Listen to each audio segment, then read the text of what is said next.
백성에게 내려가서 그들에게 알리니라. 아멘. 네.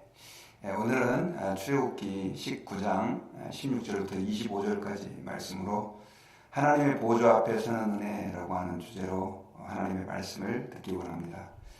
코비드로 인해서 우리 작년 참 많이 힘들었었는데요. 그때 사람들이 느꼈던 가장 힘들었던 감정 가운데 한 가지는 아마 외로움이었을 것입니다. 사람들은 사람들과 함께 할 때 안정감을 느끼게 되고요. 또 사람들과 함께 대화하고 교제하는 가운데 평안함을 그렇게 얻게 되는 그런 존재인 것 같습니다. 특별히 아이들 같은 경우는 좀 더 심하죠. 어린아이들은 엄마와 함께 있을 때 진정한 안식과 또 만족감을 느끼게 됩니다. 하나님께서 아마 그렇게 만들어 주셨기 때문인 것 같습니다. 그런데 여러분, 아무리 사람이 우리 곁에 있고 또 그 인간에게서 느끼는 외로움이 없다 할지라도 근본적으로 우리 인간은 하나님과 함께하지 않을 때는요, 마음의 공허함을 느끼게 됩니다. 사람이라고 하는 존재는 사람과의 관계에서만 완전히 만족할 수 있는 존재가 아니라는 것이죠. 우리 인간은 하나님과 함께할 때, 또 하나님의 임재를 경험할 때 참된 만족을 경험할 수가 있게 됩니다. 그런데 여러분, 안타까운 것은 우리 인간이 하나님과 함께하는 참된 만족을 얻을 수 없게 되어버렸다는 거죠. 왜냐하면 아담과 하와가 하나님 아버지 앞에 범죄하게 됨으로 인해서 그의 모든 후손들이 다 죄 가운데 빠져버렸기 때문입니다. 여러분, 인간이 죄 가운데 빠졌다라고 하는 것은 무엇을 의미하냐면 하나님과 단절되었다라고 하는 것을 의미합니다. 하나님과 단절된 인간들은요, 이제는 그 어떤 인간적인 행동이라든가 환경의 변화로도 참된 만족을 얻을 수 없게 되는 존재가 되어버렸습니다. 그러므로 인해서 우리 인간들이 비참함 가운데 있을 때 하나님은 예수 그리스도를 보내주셨습니다. 예수님이 십자가에서 죽으시고 부활하심으로 인해 가지고 그 단절이 이제는 회복되고 하나님 아버지 앞에서 우리 인간이 참된 만족과 기쁨과 평강을 누릴 수 있는 그런 존재가 되게 된 것입니다.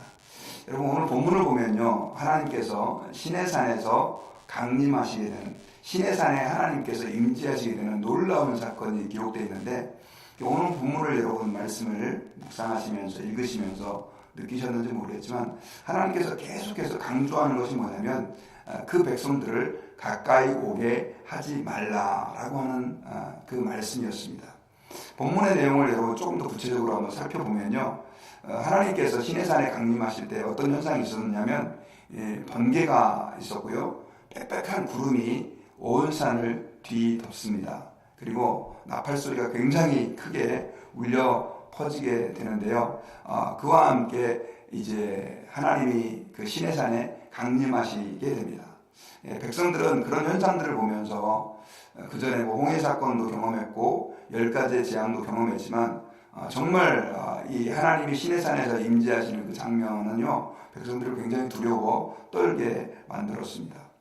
그 상황에서 이제 모세는 하나님을 맞으려고 백성들을 데리고 이제 그 하나님 앞에 나왔는데 그 하나님께서 명령하실 때 그들을 그 어느 경계선 이상 못 넘어오게 했습니다.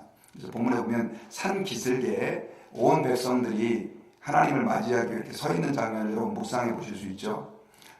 그때 이제 산 그쪽에 연기가 자욱하더니 하나님께서 불 가운데 강림을 하시게 됩니다. 성경에 보면 연기가 옹기가마 연기같이 떠오르고 온 산이 크게 진동했다, 이렇게 표현이 되어 있는데, 그때 이제 나팔 소리가 점점 더 커지게 됩니다. 나팔 소리가 커진과 동시에 산 꼭대기에 하나님께서, 여호와께서 강림을 하시게 되고, 이제 백성들은 그 경계선에 남겨놓고 모세가 그 하나님을 맞이하기 위해서 산 꼭대기로 올라갑니다. 산 꼭대기에 올라가서 이제 모세와 하나님이 이렇게 이야기를 하게 되는데, 그때 하나님께서 제일 먼저 모세에게 하신 말씀이 뭐였냐면요, 이 백성들을 어느 경계선 이상 오지 못하게 한 것입니다. 왜냐하면 그들이 와서 그 경계선을 넘어가서 하나님 가까이에 왔다가 죽을까 염려된다. 이것이 하나님의 말씀이었습니다. 그리고 제사장들도 마찬가지로 그 가까이 오지 못하게 했습니다. 그러자 모세가 계속해서 하나님 앞에 대답하기를 주님 말씀대로 백성들에게 그 경계를 넘지 말라고 제가 철저하게 명령을 했습니다. 라고 하는 내용이 오늘 본문 가운데 기록되어 있어요. 오늘 본문에서 하나님과 모세와 나눈 대화의 가장 핵심은 하나님께서는 백성들을 가까이 오게 하지 말라. 모세는 하나님 말씀대로 그렇게 못하도록 했습니다. 라고 하는 내용이 계속해서 하나님과 모세 사이에 왔다 갔다 하고요. 그리고 결국은 하나님의 그 영광과 위엄이 오늘 본문 가운데 가득 드러나 있죠. 여러분, 오늘 본문 말씀을 묵상하다가 여러분 어떤 생각이 드십니까? 왜 하나님께서 지금 잠깐 방송 문제가 좀 있었고요. 정확한 이유는요. 그것은 성경 전체에서 백성들이 하나님을 보면 죽는 이유는 하나님은 거룩하고 백성들은 죄에 빠져 있기 때문에 그렇습니다. 하나님 앞에 절대로 가까이 올 수 없다라고 하는 것이죠. 그래서 하나님께서는 거룩하신 하나님이시기 때문에 죄인 된 그 백성들이 가까이 왔을 때 결국 죽을 수밖에 없게 된다라고 하는 사실을 하나님께서 계속해서 강조를 하고 있는 것입니다. 여러분, 하나님은 거룩하신 그 성품 자체는요, 죄와 악을 멀리 하시고 하게 하시고 그 죄와 악을 하나님께서는 심판하시는 하나님이세요. 특별히 여러분, 우리 인간과 하나님과의 그 분리는요, 어디서 시작이 되냐면 에덴 동산에서 시작이 됐습니다. 아담과 하와가 사실은 에덴 동산에 살고 있을 때 하나님은 그들과 함께 걷기도 하시고 교제하기도 하시고 또 그들과 함께 그곳에서 이렇게 아주 즐거운 삶들을 이렇게 함께 보내고 있었죠. 그런데 아담과 하와가 범죄함으로 인해 가지고 결국 하나님은 그 아담과 하와를 에덴 동산에서 쫓아내셨습니다. 하나님께서 그들을 쫓아내신 이유는 거룩하신 하나님이 이제는 더 이상 죄에 빠진 아담과 하와와 함께할 수 없었기 때문입니다. 그리고 쫓아내실 때 성경에 보면은요, 그들이 다시 에덴 동산으로 들어오지 못하도록 그 하나님의 그 불칼이죠, 화염검이라고 표현되어 있는데 그 불칼로 에덴 동산을 들어오지 못하도록 지켰고요. 그리고 또 천사들이 그 에덴 동산에 들어오지 못하도록 아담과 하와를 막았다, 이렇게 기록이 되어 있습니다. 여러분, 이것은 무엇을 얘기하냐면 범죄한 인간은 이제 하나님과 완전히 분리가 되었다라고 하는 것을 말씀해 주고 있는 것이죠. 그래서 구약 백성들은 어떤 생각들을 했냐면요, 우리가 만약 하나님을 본다면 죽는다, 이렇게 생각을 했어요. 이사야 선지자는 화로다 나여 망하게 되었도다, 하나님의 임재를 경험했을 때 화로다 나여 망하게 되었도다 라고 이야기를 했던 것입니다. 어쨌든 간에 인간이 이렇게 하나님과 분리되어 있다라고 하는 것을 오늘 본문에서는 아주 명백하고 클리어하게 분명하게 우리에게 보여주고 있는 것인데, 하나님과 인간의 분리는 결국 인간의 불행이기도 합니다. 왜냐하면 하나님으로부터 오는 모든 축복이 물론 부분적으로 하나님께서 일반 은총이라 그래서 우리가 이 세상에서 먹고 살아가는 것 정도의, 그리고 나름대로의 사람을 통한 위로도 주시지만 근본적인 행복이라고 하는 것은 우리 하나님 안에서 다 잃어버렸기 때문에 그렇습니다. 그래서 우리 인간이라고 하는 존재 자체는 그 많은 철학자들이 얘기했던 것처럼 결국 허무하게 되고 공허하게 되고, 그래서 여러분, 우리가 알고 있는 유명한 사람들이, 자살한 사람들이 굉장히 많이 있잖아요. 하나님이 없는 곳에는 참된 만족과 평강이라고 하는 것이 존재할 수 없게 된 것이죠. 그런데 여러분, 그런 비참한 상태에 있는 우리 인간에게 하나님께서 예수 그리스도를 보내주셨습니다. 예수님은 하나님이시고요, 또 하나님의 아들이신데 그분이 사람이 되셔가지고 우리에게 오셔서 우리의 모든 죄를 대속하시고 십자가에서 죽으시고 부활하시게 된 것입니다. 그리고 그 예수님을 믿음으로 이제는 우리가 죄사함을 받고 어떤 은혜를 입게 되냐면, 하나님과 분리되었던 그 단절을 넘어서서 이제는 하나님의 은혜의 보좌 앞에 나아갈 수가 있게 된 것입니다. 여러분, 예수님의 십자가의 보혈은요, 예수님의 십자가의 그 죽으심은 그냥 어떤 이론적으로가 아니라 실제로 우리의 모든 더러운 악들을 깨끗하게 완전히 100% 정결하게 만들어 주셨고요. 그래서 이제는 우리가 예수님의 보혈을 힘입어서 하나님 아버지 앞에 나아갈 수 있는 그런 특권을 얻게 된 것이다 라고 하는 것을 우리 성경에서는 우리에게 말씀해 주고 있는 것입니다. 자, 그래서 여러분, 우리 예수 믿는 사람이 누릴 수 있는 특권 한 가지가 있는데, 그것은 바로 뭐냐면, 제가 어제도 말씀드렸던 것처럼 히브리서 4장 16절에 보면요, 이제는 우리가 은혜의 보좌 앞에 나아갈 수 있는 특권을 얻게 됐다는 거죠. 여러분, 은혜의 보좌 앞에 나아간다라고 하는 말은 어떤 말이냐면, 은혜의 보좌라고 하는 말은 구약에는 시은좌라고 되어 있는데, 여러분 그 법궤 아시죠? 그 법궤의 뚜껑이 사실은 시은좌라고 불려지는 것이고요. 그 법궤의 뚜껑에는 하나님이 임재하시는 장소다라고 하는 그 의미가 담겨져 있어요. 그래서 결국은 그 법궤 앞으로는 구약시대는요, 제사장이 1년에 하루 대속죄일에 피를 가지고 들어가는 것 말고는 절대로 일반 제사장들이 혹은 대제사장이라 할지라도 다른 날 함부로 나갈 수가 없었던 것입니다. 그런데 여러분, 예수님이 십자가에서 죽으실 때 그 성소의 휘장이 찢어짐으로 이제는 누구나가 다 하나님의 보좌 앞으로 나갈 수 있는 그런 특권과 은혜를 얻을 수 있게 된 것입니다. 쉽게 말하면 하나님과의 단절이 이제 허물어진 거죠. 그리고 오늘 본문에 보면 이스라엘 백성들이 절대 경계선을 넘어오지 말라고 하나님께서 말씀하셨는데, 그 경계선을 하나님께서는 이제 지워주셔서 하나님의 보좌 앞으로, 하나님의 임재 앞으로 나아갈 수 있는 그런 특권을 우리가 얻을 수 있게 된 것입니다.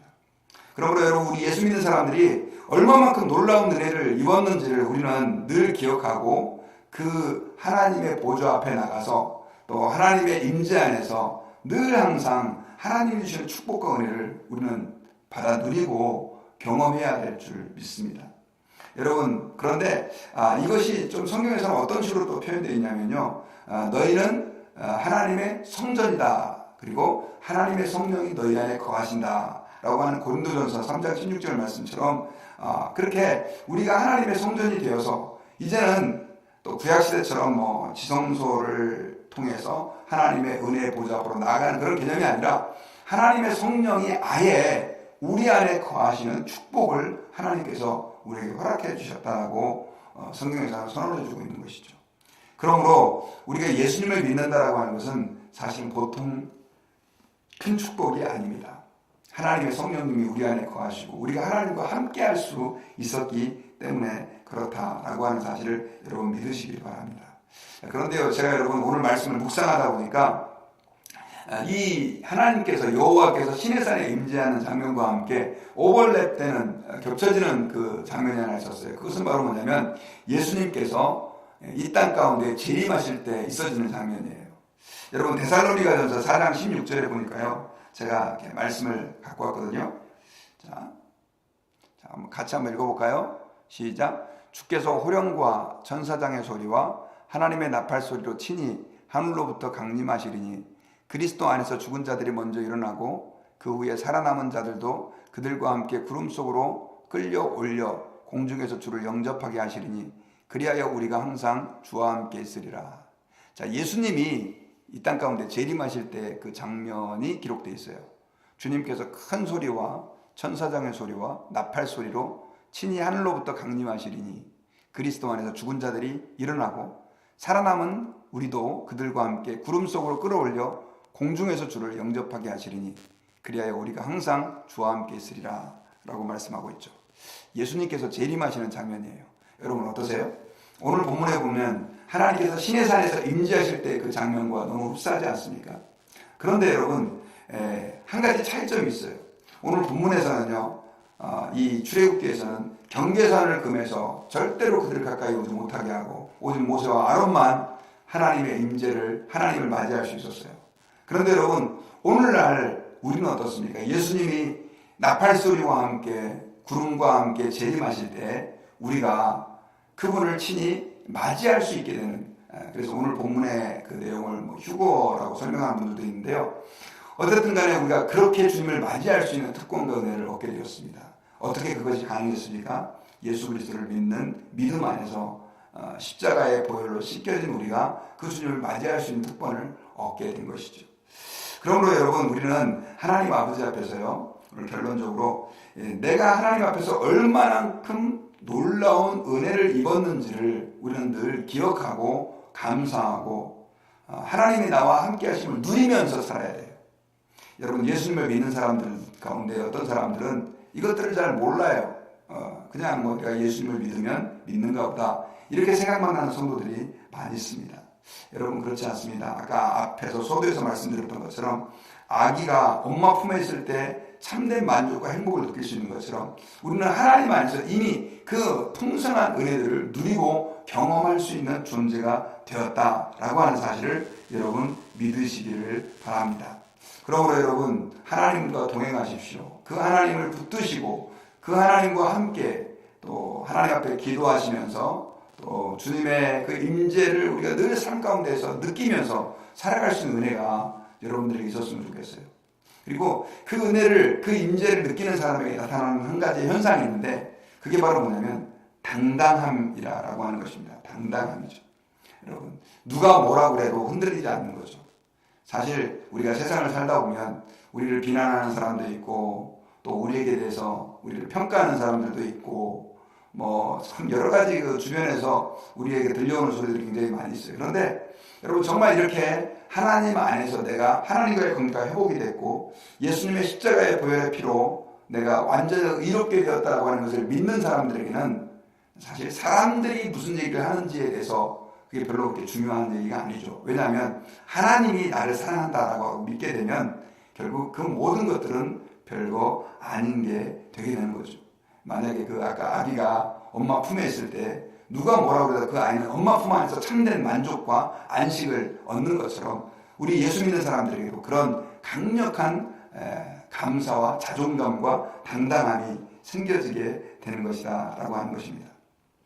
여러분, 제가 지난주에 글을 읽다가 카티자 윌리엄스에 대한 글을 읽었습니다. 이 사람은요, 흑인인데 어릴 적에서부터 노숙자로 계속 이렇게 살아왔는데 그 노숙자로 살면서 공부를 계속 한 거예요. 그래가지고 결국은 미국의 명문대학이라고 하는 하버드, 콜롬비아, 뭐 브라운 유니버시티에 다 이제 합격을 해가지고 이 사람에 대한 그 이야기가 이제 책에 기록이 되어 있더라고요.